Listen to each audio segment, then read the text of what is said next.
गई हमारे को, आदत हो गई। ऐसी क्या मजबूरी थी कि जो है मतलब ये नहीं सोचा कि कहीं कारोबार कर लूं, कहीं और ना।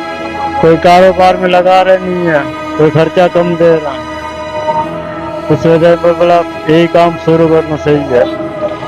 शादीशुदा हाँ, शादीशुदा, 2 बच्चे हैं। घर वालों को पता है ये काम? हाँ, घर वाले को पता है, घर वाले आओ बैठो और मेरे बच्चे बैठो सामने। कौन करता है ये तैयार, कौन करता है मेकअप वगैरह? ये हम लोग खुद करते हैं। खुद करते हो घर से इस तरीके से तैयार हो? हाँ, हम लोग इससे घर से होके इधर तैयार होके आ जाते हैं। कितने बजे आते हैं यहाँ पे 3 बजे आ जाते हैं। और कितने बजे तक खड़े रहते हैं? यहाँ पे रात को 12 बजे तक खड़े होते हैं। हर 2 घंटे बाद कितने घंटे का रेस्ट करते हो? 1 घंटा, कम से कम 1 घंटा खड़ा होता है।